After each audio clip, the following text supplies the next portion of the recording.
Hello, Elle here with a quick video showing you around the Choose Happy Planner.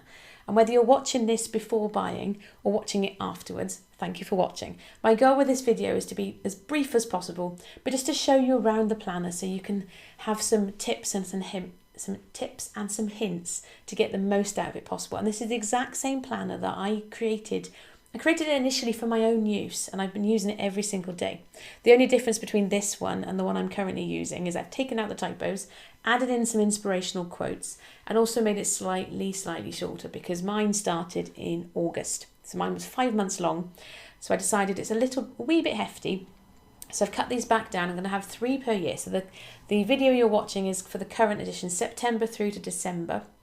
And there will be a new one ready nearer the end of the year for January through to April, and then next year May through to July. And my goal with that was to make it not too big, so you're not having to carry around something that's too big, but also the seasons. I mean, there's 4 seasons in the year, not 3, but the year brings its own ebbs and flow. And so September, you're in a different place in the year to what you might well be May, June time. So in the summertime, we're maybe gearing back a little bit and relaxing, and having 3 different planners and is able to reflect that. Anyway, let's get on with it. So for every single month, it starts out with a page encouraging you to decide what your number 1 focus for the month is. Now this page has been blown up so you can see the whole video really easily, so it's massive. Your planner, it's slightly smaller than A4, so it's a good enough size that you can write in it really easily, but not so massive that you're left with too much space. However, I did on purpose create lots of some nice white space around the outside, because I don't know about you, but I quite often use that space for jotting little notes to myself. So it also doubles as a notebook. But for every month, you're going to start out by thinking, what is your number 1 focus for the month? And I want to encourage you to have just one thing to focus on. And if you've been around the stuff that I do for any great length of time, you'll have heard me talk about how the stuff that you think about, your brain, thanks to the reticular activating system or yellow car syndrome, it will bring more of that stuff into your day. And so that's why it's really important to have one focus for the month, one thing to keep working towards, so that you don't get confused results from your brain. So what is my focus for the month? Why is this important?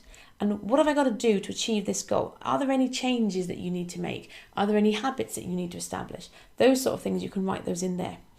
And then I would encourage you, now this is something relatively new for me, I only started doing this year, but actually tracking the money that comes in on a day-by-day basis, because it brings awareness to your money and it helps it keep things sort of nice and clear. And then on the next page, this is your big long master list. Now this is one change I made. My original beta version of this didn't have space for birthdays, but I thought it'd be really helpful to have, you can list out the birthdays, people you need to remember to send cards to or get presents for. So space for that at the top, and then you've got space to list out everything you think you need to get done. Rather than having one, you've got your one big goal, what are the pieces that need to be done as a result of that one big goal? List them all out here. Brain dump, get it all out. Do this right at the very end of August ideally, or right at the very start of the month. Get it all out. And then we get into the week by week planning. Now this will look the same week on week. So we start the week with planning. So you know what your goal is for the month. Now then, what's the goal that will change your life the most this week? What's that one big goal? And that goes in there. And you've got space then to list out business tasks, personal tasks. You don't have to fill in every single slot if you don't want to. I would encourage you, less is more, but there's space there if you need it. And then we get into the day-by-day daily planning pages. And again, these look huge on the screen. They're obviously not the size of my computer. That would be massive. But at the start of every day, now the way these are laid out, and I can't easily show you this on the video, but if you imagine a book, so on the left hand, each page, you've got the left hand side of the page and the right hand side of the page. So the left-hand pages are to be done in the morning. So first thing in the day, what am I grateful for? 3 things. Now this is based on the science that's done in the 5-minute journal, where they encourage you to think of 3 things that you're grateful for. 3 things that would make today great. And then as a reminder, what is the goal for your month?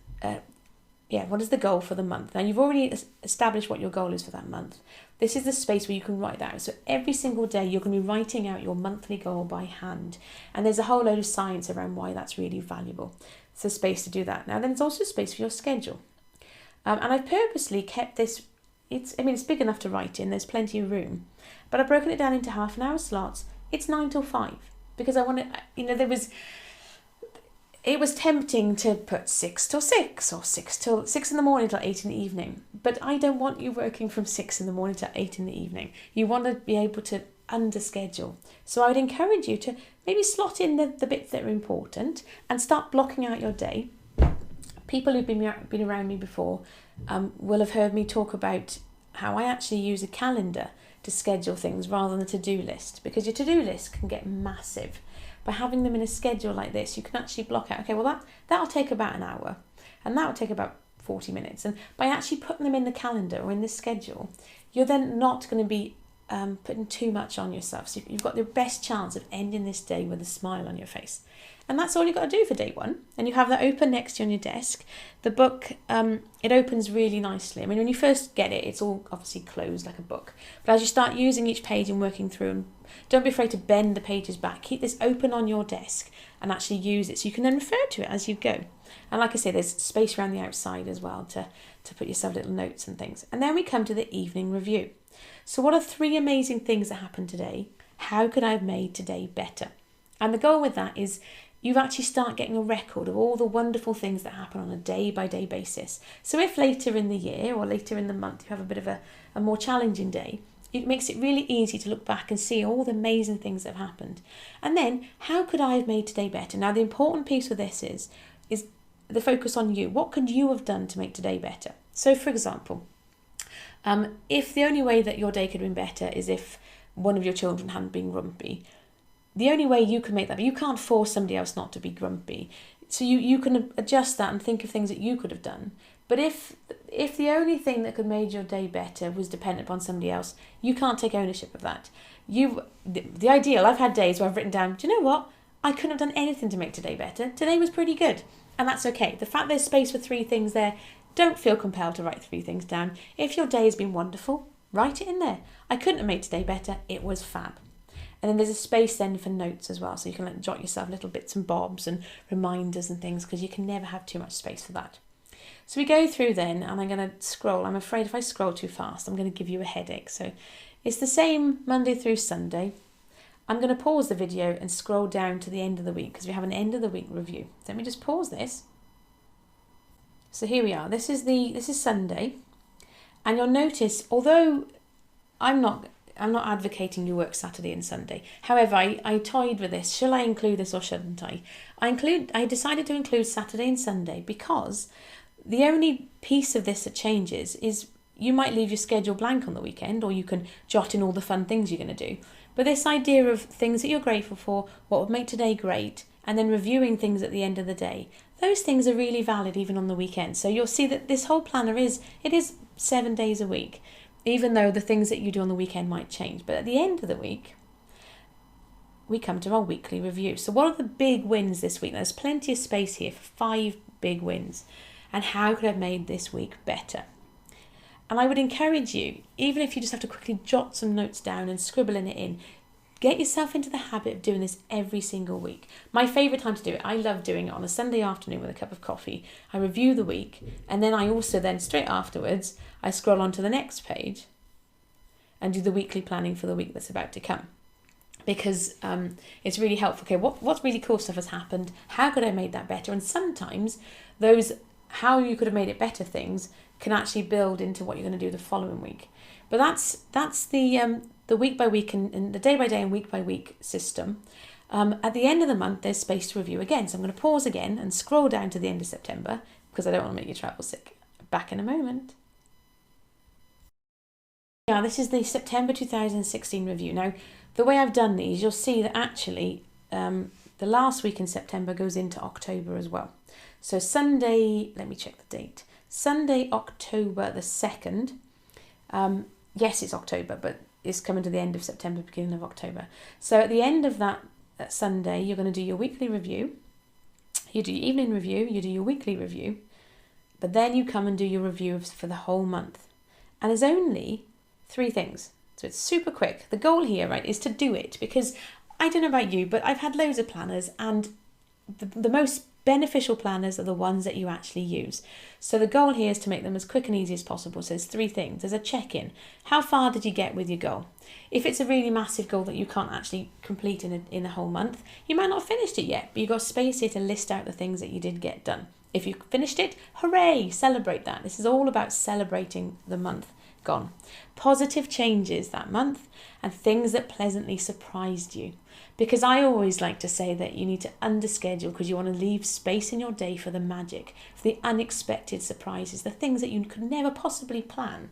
You want to leave spaces for those things in your day.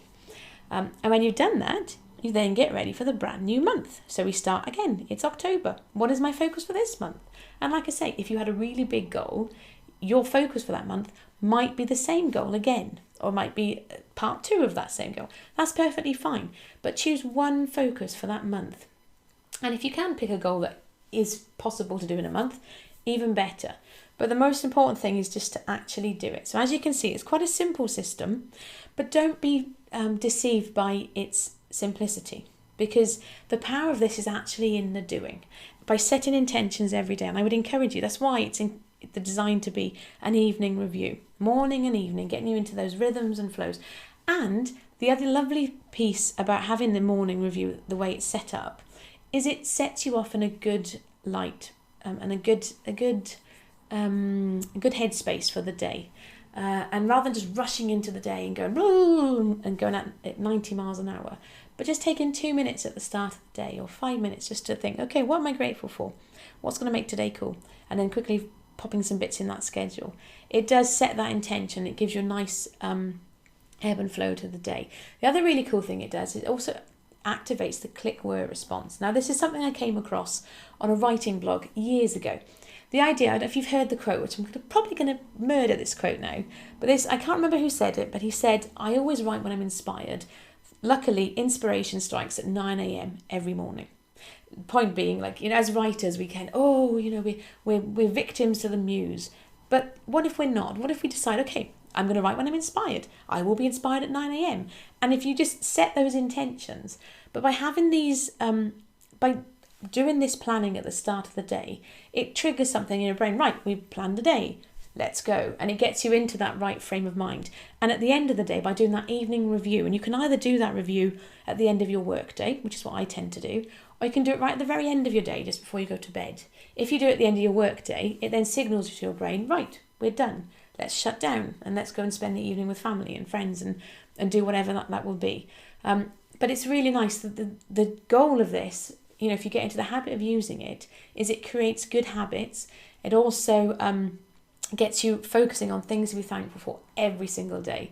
And it's really hard to have a miserable, horrible day if you actually start looking out for those things that you are thankful for and that are delightful. So that's a quick whirlwind tour of the September to December issue of the Choose Happy Planner. Thank you for watching. If you are watching this before buying, then please do go to mselledwards.com/choose happy planner, and there'll be a link there that will take you to Lulu where you can order your planner. And if you're watching this after buying, thank you for buying, and please do let me know how you get on with this. Like I say, there will be a version ready for January, but I'm open to feedback. If there's bits of this that you think need tweaking, or if there's bits of it that, additions, subtractions, I can't promise to take all of it on board.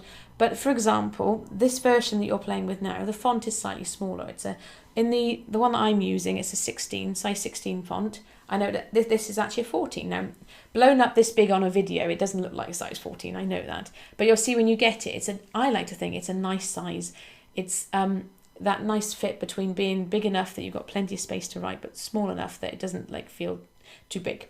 But again, these things can be tweaked and adjusted. So if you do have any feedback, do please send that my way. You can either tweet me, I'm at Ms. L. Edwards, pretty much everywhere, Facebook, Twitter, Instagram, or send me an email, hello@mselledwards.com.